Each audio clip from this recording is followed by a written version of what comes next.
ইউক্রেনে চলমান সংঘাতে একটি যুদ্ধবিরতি নিয়ে আগ্রহ দেখাচ্ছে রাশিয়া। তবে এর জন্য একটি শর্ত জুড়ে দিয়েছে দেশটি। চলমান এই যুদ্ধে রুশ বাহিনী ইউক্রেনের যেসব ভূখণ্ড দখল করেছে সেগুলোর স্বীকৃতি চান প্রেসিডেন্ট ভ্লাদিমির পুতিন। তার এই শর্তে ইউক্রেন রাজি হলেই একটি যুদ্ধবিরতির আলোচনায় বসতে রাজি মস্কো। এই শর্তে ইউক্রেন ও পশ্চিমারা রাজি না হলে যুদ্ধ চালিয়ে যাবে রুশ বাহিনী। 4টি রুশ সূত্রের বরাতে ব্রিটিশ বার্তা সংস্থা রয়টার্স এই খবর জানিয়েছে।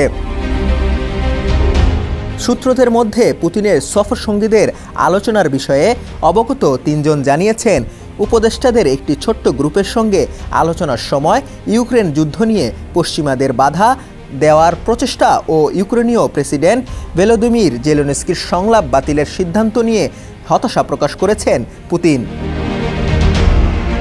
4 সূত্রের মধ্যে অপর সূত্রটি রাশিয়ার, যিনি পুতিনের সঙ্গে কাজ করছেন এবং ক্রেমলিনের শীর্ষ পর্যায়ের কর্মকর্তাদের মধ্যকার আলোচনার বিষয়ে অবগত। তিনি বলছেন, যতদিন ইচ্ছা যুদ্ধ চালিয়ে যেতে পারেন পুতিন, তবে সংঘাত বন্ধের একটি যুদ্ধবিরতির জন্য প্রস্তুত তিনি।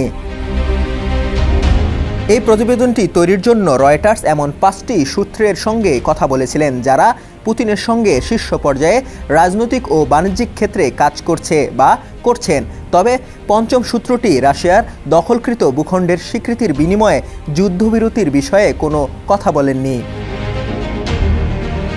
এ বিষয়ে মন্তব্যের জন্য অনুরোধ করা হলে পুতিনের মুখপাত্র দিমিত্রি পেসকভ বলেছেন, রাশিয়া তার লক্ষ্য অর্জনে সংলাপের জন্য উন্মুক্ত। ক্রেমলিন প্রধান ও তার বরাবর স্পষ্ট করেছেন, তিনি বলেছে দেশটি চিরকালের জন্য যুদ্ধ চায় না। সাদাত তনিম, সমকাল ডেস্ক রিপোর্ট।